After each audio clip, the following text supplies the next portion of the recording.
This is ClueCon Weekly, the official FreeSWITCH web show produced and broadcasted directly from FreeSWITCH. ClueCon Weekly features live updates from the FreeSWITCH developers and presentations from various pioneers of communications technology.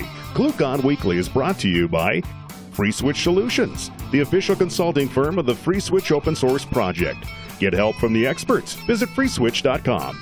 ClueCon, the premier technology conference for telecom, WebRTC, IoT, and all things maker. ClueCon is held every year in Chicago, Illinois, and offers an all-day hackathon and 4 days of technology-rich presentations from developers around the world. Learn more at ClueCon.com or call 877-748-CLUE. All right, guys, welcome to ClueCon Weekly. Today is March the 1st, and this week we'll have Bogdan and crew from the OpenSIPs team joining us. If you guys aren't familiar with Bogdan, Razvan, Lebu, and the rest of the team there, OpenSIPs is a SIP proxy. It complements what we do with FreeSWITCH all the time. Works real good. And they're going to be talking about some new features and some new things that are in OpenSIPs, today. So you guys stand by for that. Miss Kathleen, how are you doing today, ma'am? I'm doing pretty well. I have some announcements today. Once again, speaker sign up for ClueCon is open right now. Speaker submissions will be closing on May 1st this year to accommodate the scheduling. That is a big change from what we've done before, so please make sure you keep that in mind. You need to submit your speaking proposals before May 1st for ClueCon. And just remember, this year's ClueCon will be 4 days, including our Monday hackathon. Monday will be full of presentations, games, and demos. This is a day for hanging out, relaxing, competing for cool prizes, and just, easing your way into the awesome conference to come. And when you register, go ahead and book your hotel room. You don't want to forget and wait till the last minute. The hotel only has so many rooms, so be sure to get there and get that booked so that you don't have to worry about it. And then for those of you traveling from the U.S.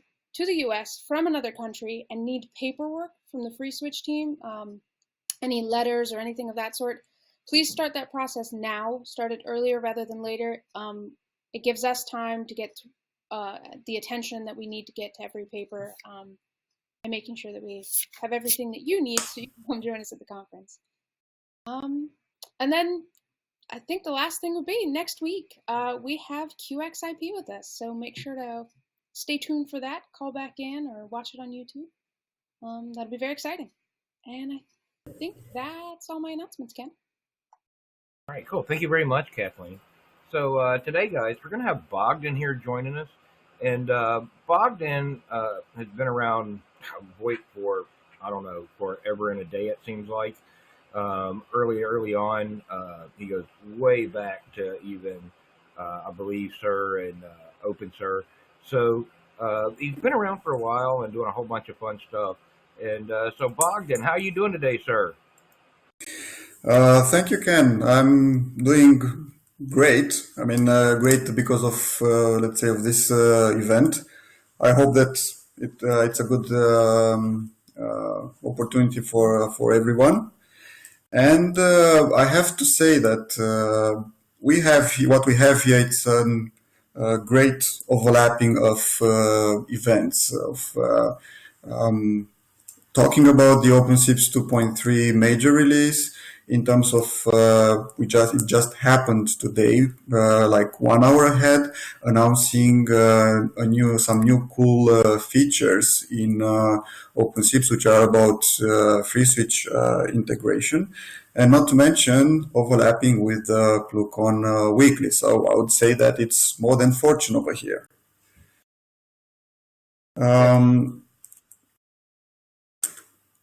Cool. Yeah, I mean, it's great to have you guys back here. So I believe you got a bunch of new stuff that you want to show off this week for everybody? Yeah, definitely we do so. Cool. Go ahead and get started, man. Yeah, so basically I would love to talk about the OpenSIPs 2.3, which is once again a major release. It will be out in a couple of weeks.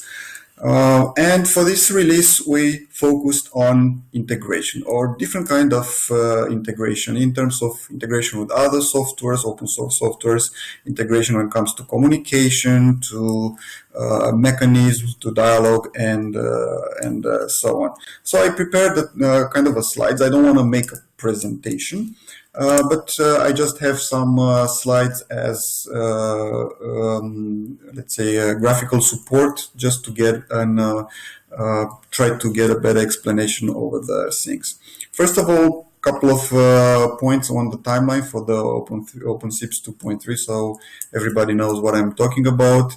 As I said, the beta release will be in a matter of weeks from now, and followed in late April by the stable release, while the general availability will start with the 2nd of May during the OpenSIPs summit in Amsterdam. And because we got to this point, just a couple of words about the summit. Will be in the very beginning of May 2017 in Amsterdam. Again, it's a lovely city with a lot of funny things to do over there. And we have a new structure, an evolved structure. We have 2 days of conferencing with roundtable discussions, then 1 day of interactive demos and design clinics, and then 1 day of OpenSIPs training, where definitely there will be a place for the FreeSWITCH integration also. But let's go back to the OpenSIPs 2.3 and see what it has to offer in terms of integration, because that's the most important thing when you, let's say, you consider the open source world, the ability to integrate and put together things with other people, other teams, other projects, in order to get some more interesting things. And I would start in order of magnitude with the FreeSWITCH integration. This time we did things which are more FreeSWITCH oriented, actually particular to FreeSWITCH. But in the very beginning, we have the ability of OpenSIPs to act as a mid registrar. Basically, is trying to offload from the FreeSWITCH the registration load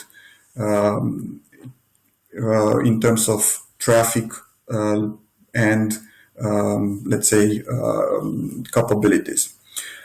For example, the simplest scenario where we want to aggregate contacts, if we have a high registration rate from the endpoints, OpenSIPs mid-register sitting in front of FreeSWITCH can convert to a longer registration rate, so to actually reduce the registration rate to, let's say, 1 registration per hour. So in this case, we have a perfect sync between OpenSIPs and FreeSWITCH in terms of registrations. Still, the traffic as register requests and operations of the FreeSWITCH would be less, allowing FreeSWITCH to focus on let's say, the class 5 features in terms of probably routing calls, doing the media services, and so on. Besides the contact aggregation, we can do what we call the address of record aggregation. So basically, we can convert all the registration for a single user into a single registration into FreeSWITCH. So we move the so-called parallel forking into OpenSIPs layer.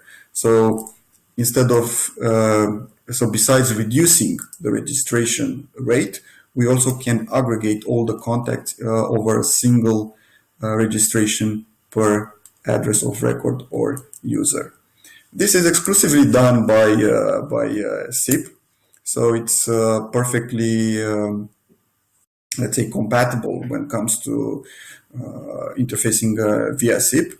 And let's say using such a mid register, it's perfectly transparent for FreeSWITCH without, once again, affecting at all the registration status on FreeSWITCH. You will see exactly as before in terms of how many contacts, how real time they are updated, and so on by the endpoints. But in terms of needed resources and traffic will be much less. Now, something that was announced today, and in my opinion, it's something really cool in terms of moving one step ahead when it comes to integrating FreeSWITCH with OpenSIPs, is what we call the FreeSWITCH driven balancing in OpenSIPs. If before we had the possibility in OpenSIPs to do dispatching or balancing, so basically to distribute calls over clusters of FreeSWITCH, we could do it in an very, I would say, limited way. Limited in terms of visibility, because OpenSIPs was assuming what is the load on the endpoints, on the FreeSWITCH boxes. It will simply try to count calls, but that's not enough, because the load on the FreeSWITCH box may vary when it comes to, let's say, calls which are received from different sources rather than OpenSIPs, so calls which are not seen by OpenSIPs. In that case, OpenSIPs cannot include them in the load calculation. Or maybe some other services running on the same box with FreeSWITCH affecting the CPU usage. So let's say some CPU intensive activities that may reduce the capacity of FreeSWITCH to handle calls. So all these kind of things were not visible to OpenSIPs. OpenSIPs has its own internal, completely separate way of estimating the load, which may translate in let's say a wrong call distribution over the FreeSWITCH boxes, because basically it has no clear view over the real load. And in additional traffic between the boxes, like going to a very loaded box, generating a missed call, and going to the second one, and so on. So what we did for that was to actually have OpenSIPs talking to FreeSWITCH, connecting to FreeSWITCH via the event socket layer, to get the heartbeats from FreeSWITCH and to extract from there the load information in terms of how many calls are actually going on through FreeSWITCH. Doesn't matter who originated the calls, maybe some other SIP entities connecting directly to FreeSWITCH, or reading the CPU information just to get an idea on the system load on that box. And this load information is consumed by the dispatcher or load balancer module, so the modules doing the routing in OpenSIPs, by calculating the correct load, either as weights, either as used channel, depending on the used module. But the idea is that OpenSIPs right now has a clear view over the load on the FreeSWITCH, and this is also updated in real time. And the whole beauty about that is that it's very, very simple to use. Basically, whoever is already using the dispatcher and load balancing modules in combination with FreeSWITCH, so basically to balance traffic on a pool of FreeSWITCH servers, has to do a minimum set of changes in order to get this new feature working. And there is a blog post from Liviu today on the OpenSIPs blog about how to do it. Basically, you just have to provision the FreeSWITCH addresses in terms of event socket layer interface into the OpenSIPs table. That everything then is there taken care automatically by OpenSIPs, like connecting, fetching information, updating in real time the balancing information. And I think this is again something really cool. And in terms of ideas, brainstorming how to do it was. Even it was stretched over some period of time along, during several discussions, but was the result of interaction between OpenSIPs team and the FreeSWITCH team, And I think that this new possibility will definitely be something valuable for both communities. Talking more about the integration capabilities of OpenSIPs 2.3, we have the SIP-I integration. That's an integration in terms of, let's say, a protocol level. Well, what's the idea? First of all, just to give you a brief idea of what is the problem we tried to solve here. Typically, if you want to interconnect to the carrier, you have to go, again, typically through an SS7 gateway, which is really, really expensive. And all this started some time ago over a discussion with Flavio, where in Brazil there is a quite large need for interconnection, and the cost, it's a big issue in terms of gatewaying. So lately there is a possibility, the carriers offer the possibility to interconnect through SIP-I instead of SS7, which is beautiful. I mean, it's SIP at the end of the day, a SIP server can route it. It does the trick, but if you simply do blind routing between the carrier, the SIP-I trunk to the SIP user agent, let's say you have your endpoints, your customers with having regular SIP phones. If you push a SIP-I to a SIP phone, most probably you'll get either crashes of the phones, either some really misbehaviors, because endpoints are not meant to understand SIP-I. That's something for the infrastructure level. So even if you have, in terms of cost, you get rid of the gateway, you still have a problem. Okay, how do I basically convert this SIP-I to SIP in order to deliver it to the end phones? And that's what we do right now with OpenSIPs. We can do the SIP-I to SIP gatewaying, basically using some very simple primitives in the script. With OpenSIPs 2.3, you can straightforward convert a SIP-I traffic to SIP. And it's not only about converting, let's say, in terms of, protocol message changes, like, okay, removing the ISUP part or adding the ISUP part, but also you can extract information from the ISUP layer, you can push it to the SIP layer or vice versa, depending on the conversion. So you can actually exchange information between the two layers. So in this case, with the minimum, let's say, effort and investment, just using an open source software, so that's not a big of an investment, you can actually interconnect with the carrier, get a SIP-I trunk, and then push the traffic to the endpoints. Now, moving forward, we have the Homer integration, and that's, I would say, a very long love story between the OpenSIPs and the Homer project.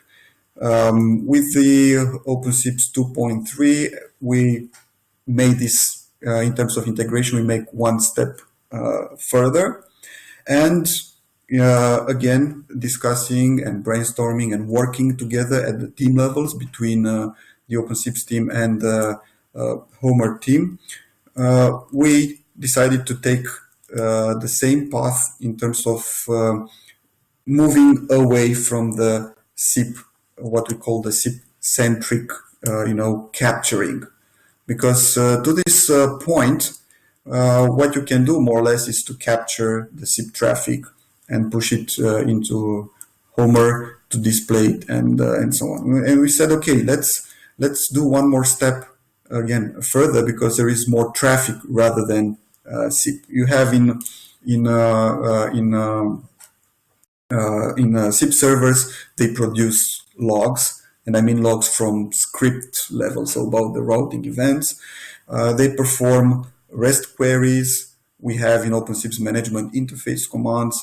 You have a lot of events generated by the transport layer, like the TLS to see the certificates, or the WebSockets to see also the HTTP part and information about from this layer and so on. So there is a lot of non-SIP information that it works to be also captured and pushed into Homer.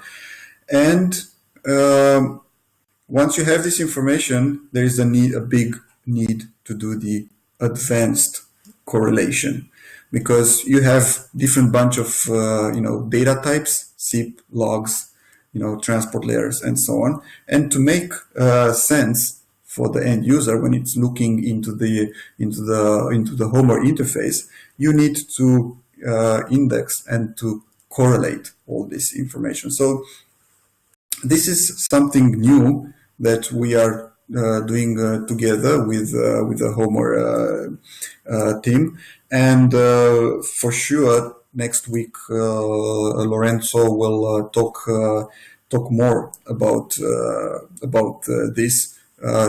Let's say telling the other side of the story, so how things are seen from their perspective. But in my opinion, as I said, this integrated capturing of multi type of traffic will have definitely a great impact when it comes to operating and managing, troubleshooting the SIP server, because still, how easy you do that, it's still an issue for the real production systems.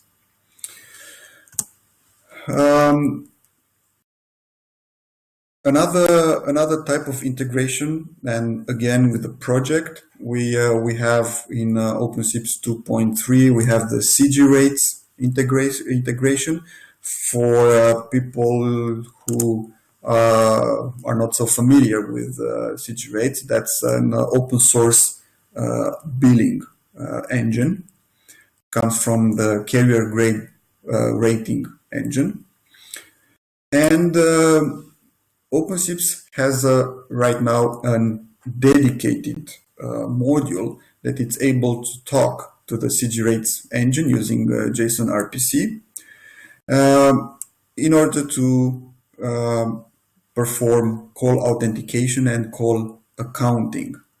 So the new thing that is added in the 2.3 is the encapsulation of all this dialogue in a module, and everything is reduced, as you see in this example, to a simple function in the script. You just have the call, you focus on the routing at the SIP level, and of course you want to do the billing. What you have to do right now is to simply call an function.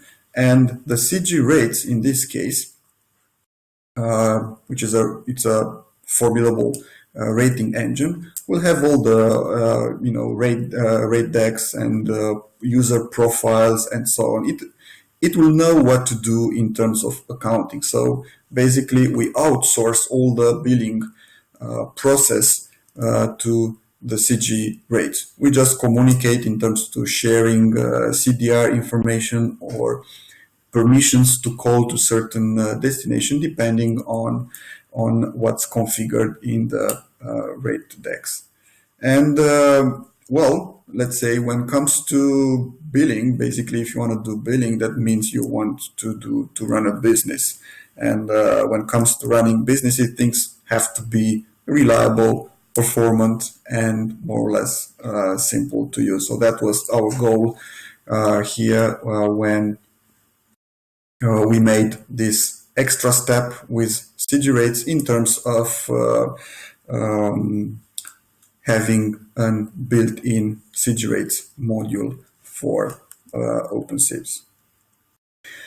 And the last, but not the least, because I tried to go only through the major things when it comes to integrations, because we have, for example, some new RabbitMQ capabilities, some new functionalities in terms of interoperability with the endpoints in terms of SIP and other extensions and so on. But I try to focus on, the tip of the iceberg over here. So going back, the last but not the least that I'm going to show here is what we call the event-based routing. Well, these are nice words, but what's actually behind this? Because that's something completely new and I would say radical for this OpenSIPs version. So far, the handling of a call was more or less kind of a linear processing. You collect information and you decide what to do. You do tests, you do invoke functions and so on. But at the end of the day, it's a kind of a sequential linear processing of the call in terms of taking the decision of, okay, what to do with the call. Well, there are scenarios in SIP where such an approach limits you, in implementing the scenario. So such an approach is a limitation.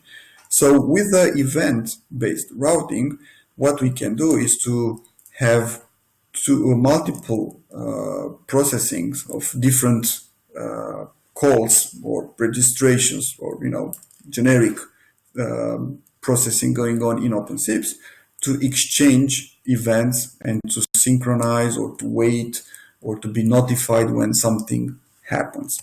And we have two types of let's say event handling. One is what we call event waiting.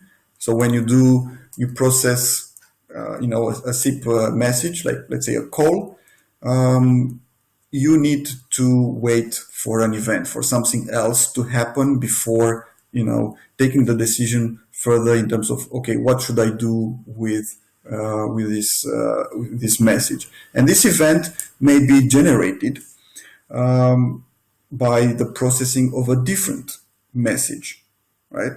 So in this case, that's called an event waiting, that the processing of the message A will suspend and wait for a specific event to be triggered before resuming the execution. This event may be triggered by whatever, by the processing of another SIP message, can be a non-SIP event, triggered, and so on. But the idea is you are waiting your processing in order to get the event and even more the information attached to this event.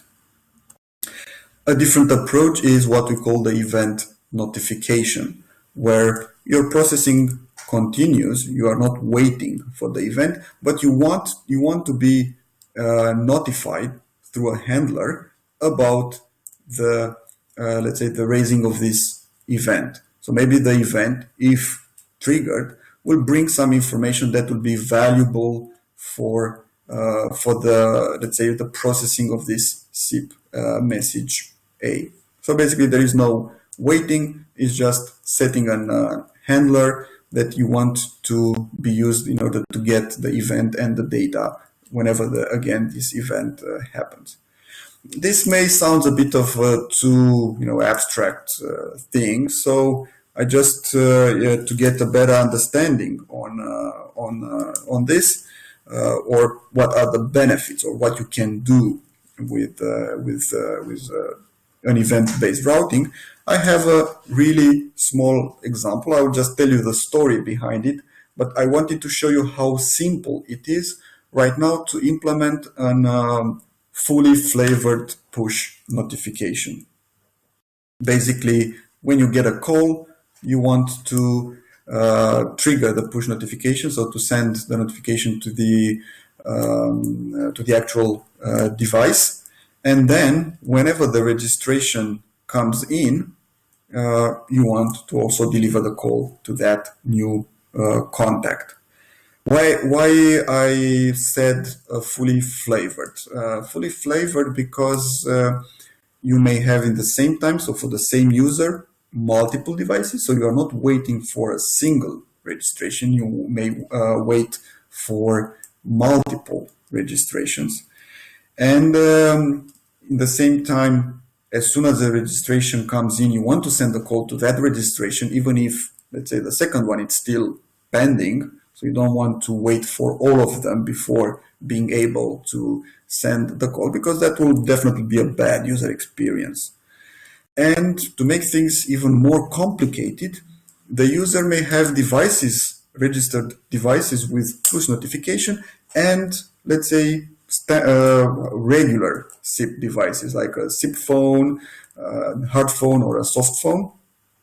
So without any push notification. And in terms of user experience, when the user receives the call, you want to deliver the call to this, let's say, regular devices as soon as possible. So without waiting for the push notification to happen to get the registration and so on, still you want to get this potential later registration involved in the call delivery. So basically, whenever a new registration will show up for the user, you want to dynamically create a new branch to it. So it will be involved in the parallel forking for this call. That's the story about what means a fully flavored push notification. But everything what I said, it's done by this very small piece of script using the event-based routing. The key elements here are what we have as a notify on event. So we simply dig in for the existing contacts when the call was received. So those will simply be automatically sent out.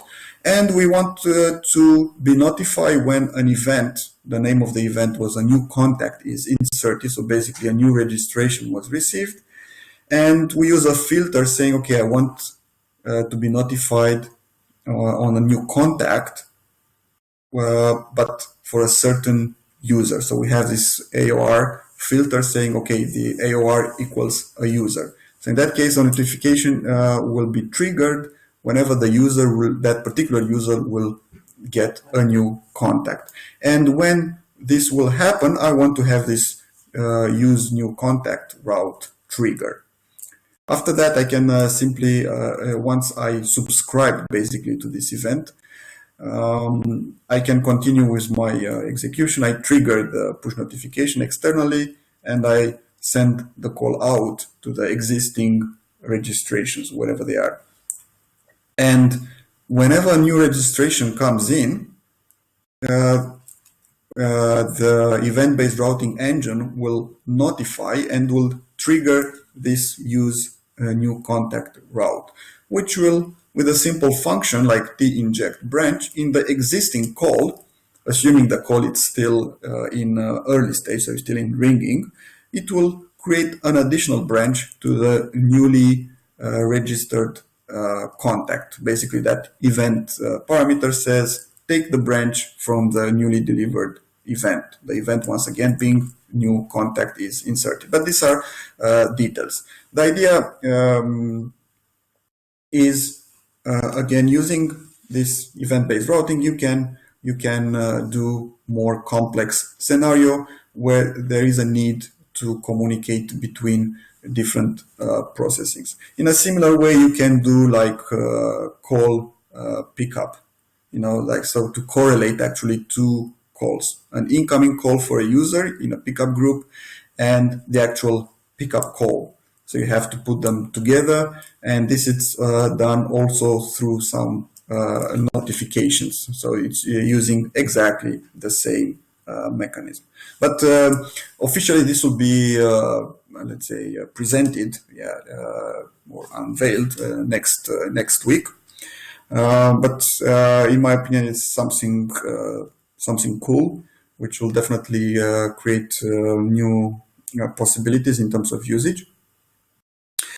So I took the opportunity to talk about it with this occasion. Once again, the OpenSIPs 2.3, which will be officially released at the OpenSIP Summit in Amsterdam, will be is focused on this integration. And here we are glad that we made the steps in order to get the FreeSWITCH integration, which is quite valuable for both communities. As Ken said in the very beginning, OpenSIPs and FreeSWITCH, they do complement one each other. So let's say building more bridges between will definitely be in the advantage of both communities in terms of reducing the effort or creating new possibilities when it comes to putting together the two pieces of software. And also the really cool stuff with the Homer integration. Once again, Lorenzo will talk about this next week. Also here at the ClueCon weekly, we have the CGRateS, which means dollar sign when it comes to what you are able to do. The SIP-I, which is again something about cost saving and being able to increase the interconnection capabilities, and again many other cool things. Again, the stable release will be end of April. Still, the beta release will be in 2 weeks. So I would say it will be really exciting now to have this new release that will put together so many things. I hope it wasn't quite, let's say, boring talk, but there are so many things, to talk about, and it's difficult to say, okay, which ones are more important than others. So, if there are any kind of questions about what I presented or what I talked about, I'll be more than glad to share.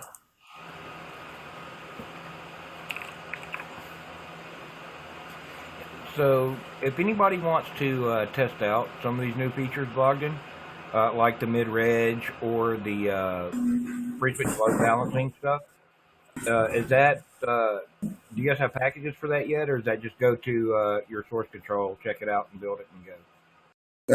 Basically, you don't need a package by itself. I mean, you just get the straight OpenSIPs, either an RPM or a deb package or whatever.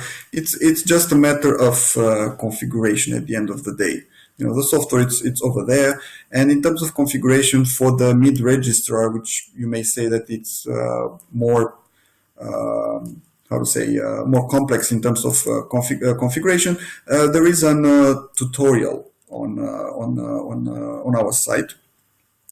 There is also a blog post like a couple of weeks ago.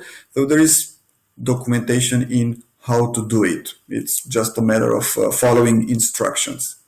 For the load balancer or dispatcher integration, the things are basically so simple, because you just have to put some new value into the database and load the module, that I think a tutorial is more or less quite out of scope.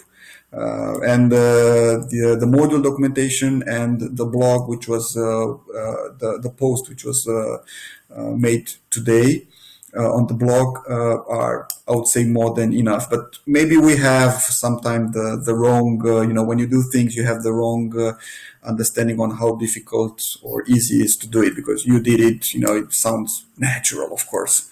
And in these terms, like feedback in terms of improving documentation would be more than welcome. And as we talked, we have on the roadmap to actually create some more complex scripts, OpenSIPs routing scripts for the FreeSWITCH integration, and upload them on the FreeSWITCH wiki. There is already some script over there, but we want to include also this new stuff over there. So for whoever wants to, let's say, to give it a try, it will be quite easy to do it. Just grab the script, and that's it. You are done. Cool, cool. I believe Kathleen had a question for you. Okay. You want to talk a little bit about, I know last year you had a OpenSIPs training at ClueCon, and it went over very well. Do you want to talk a little bit about that and maybe? Yes, definitely. We plan to do this again this year, and we this fits again into the topic today, which is the integration between OpenSIPs and FreeSWITCH, because that was more or less the topic for the training. It was how you can configure an OpenSIPs to serve as a front end in front of an FreeSWITCH cluster, and probably that was the reason of the success, because it attracted a lot of participants from both sides, like people already having different kind of FreeSWITCH based solutions, looking on how to scale, or let's say people having OpenSIPs and looking for more class 5 features and said, okay, how the heck should I do it? And bingo, you use FreeSWITCH, simple. So yeah, there were people coming from both directions, and most probably adding all the new cool features that were available in the meanwhile. We will do it again this year. Okay, cool. Good to hear. I think that people really did appreciate that, and I'm sure people will be very excited again to get in on that. Yeah, that was a good feedback, I would say, what happened last year over there. Definitely. All right, any other questions? That's it from me. And yes, I want to confirm that our two communities are getting together at the two main conferences.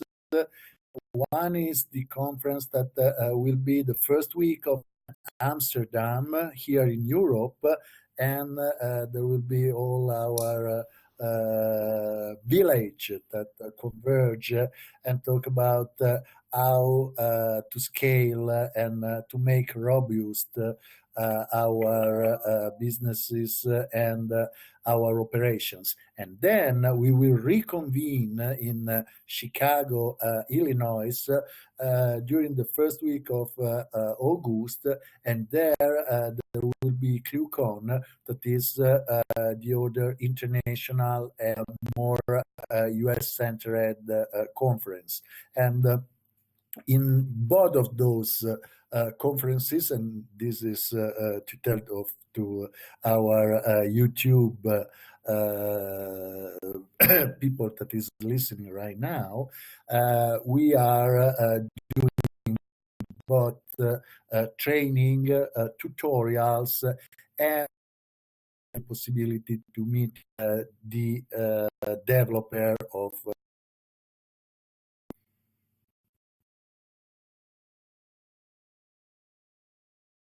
I would say that that was the best way to put it.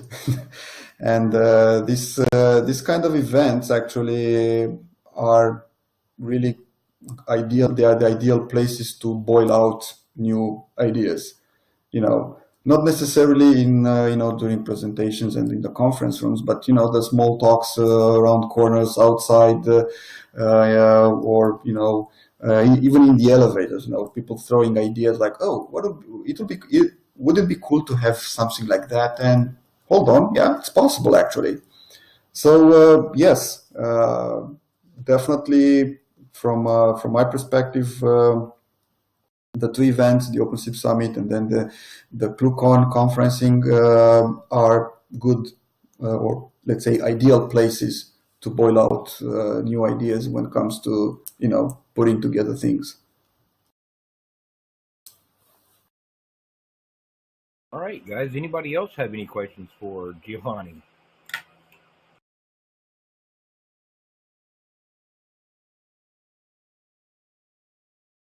Yay. Excuse me, not Giovanni, but for Bogdan. I'm losing my mind today. No worries. I will be more than glad to have Giovanni answering to my questions. It will save me. Right? So, all right, guys. So any other questions for Bogdan And while we still have him, we only get him here every once in a while. And I know he's probably getting ready for dinner and a bit hungry over there because it's close to 9 p. Yeah, it's almost like 9 p.m. But you know how developers are. They are like night birds, so don't worry. Right? Yeah, you never know when you'll find. Oh my God! Let me get a bucket for the tears. But all right, guys. So I know Bogdan today. He's showing off a lot of really cool stuff there. Go check it out. Go to OpenSIPs.org. You can find the downloads and a lot of the documentation there. You can also go to the FreeSWITCH Confluence page. There are some docs there on integration with OpenSIPs, and as Bogdan said, those will be getting updated over the next several days and weeks. So keep an eye out for that. I have tried the mid-register thing myself, and that's actually kind of cool because we've been, anytime you can take, you got 1,000 endpoints wanting to register once a minute. That's just what are we looking at? We're looking at 300 or 400 registrations per second, and that's eating into your call handling capability. You let OpenSIPs handle that and tell FreeSWITCH 1 per hour. Now you've got registrations down to FreeSWITCH at like like a half a registration per second, something like that, and it's you can handle a lot more calling that way. And with the new load balancing, I know there's people out there, and I've done it myself. You got 1 or 2 OpenSIP servers handling traffic across, anywhere from 3 to 10 FreeSWITCH boxes. And if that call didn't go through that OpenSIP box, then you don't know that it doesn't know about the additional load that's out there. So the feedback mechanism there will greatly help improve that, guys. So don't forget, if you haven't, been to see Bogdan live, go check him out in Amsterdam. And then, also, I know they're doing it again this year at ClueCon. So come check out the at ClueCon with OpenSIPs. Bogdan, the rest of the crew will be there.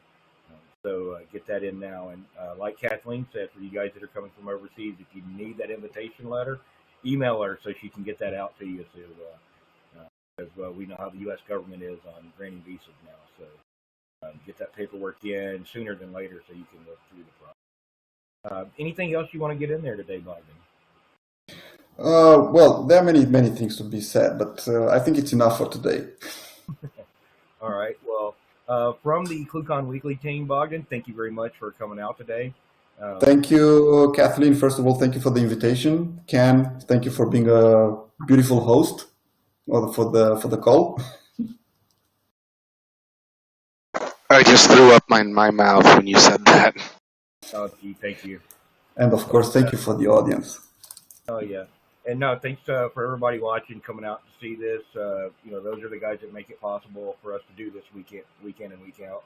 So we greatly appreciate it. For you guys that have any ideas that what you might want to see on an upcoming video, don't forget to email Kathleen. And for you guys that are watching us here on YouTube, click that subscribe button down below. You'll get updates on as we post new events. Also, when we go live, you'll get those updates. So don't forget to do that. And we'll see you guys next week. Thanks, and have a great weekend. Thank you, too. Have a great day. You've been watching ClueCon Weekly. Tune in every Wednesday at 1 p.m. Eastern Time, or visit us online. Please follow the FreeSWITCH team on Twitter and Facebook by visiting our site at freeswitch.org.